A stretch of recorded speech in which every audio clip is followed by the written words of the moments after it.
Hello बच्चों, तो चलिए इस प्रश्न को पढ़ते हैं। मूल बिंदु से रेखा 4x प्लस 3y माइनस 2 बराबर 0 पर डाले गए लंब की लंबाई ज्ञात कीजिए। तो यहाँ पर देखो, जो मूल बिंदु से ये रेखा है 4x प्लस 3y माइनस 2 बराबर 0, इस पर जो लंब डाला जा रहा है उसकी हमें लंबाई बतानी है।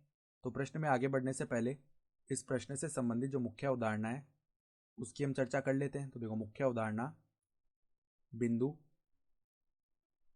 बिंदु x1 y1 से रेखा ax प्लस by प्लस सी बराबर 0 पर डाले गए लंब की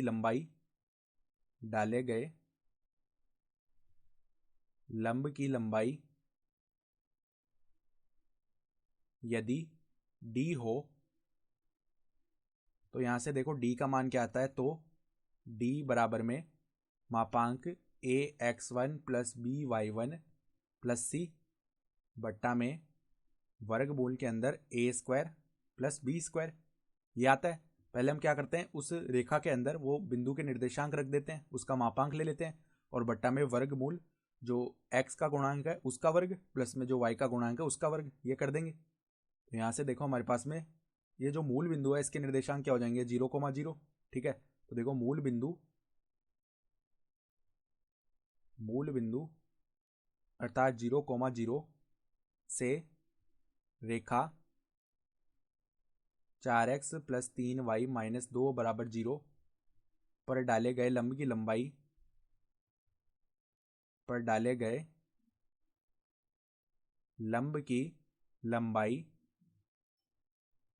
बराबर में क्या आ जाएगी, वर्गमूल। देखो यहाँ पर इस रेखा के समीकरण में हम 0,0 रखते हैं x और y के स्थान पर। तो 4 गुणा में 0 प्लस में 3 गुणा में 0 माइनस 2 बट्टा में वर्गमूल 4 का वर्ग अर्थात 16 प्लस में 3 का वर्ग किया तो 9 आ जाएगा। तो देखो ये क्या आएगा हमारे पास में, 0 प्लस में 0 0 बन जाएगा और माइनस में 2 अर्थात मापांक के अंदर माइनस 2 बट्टा में यहाँ पर 16 प्लस 9 कितना होता है, 25, और 25 का वर्गमूल क्या आ जाएगा, 5 आ जाएगा। तो देखो -2 और बाहर मापांक लगा हुआ है तो ये क्या बन जाएगा, 2/5, मापांक के बाहर -2 + 2 हो जाएगा और इकाई।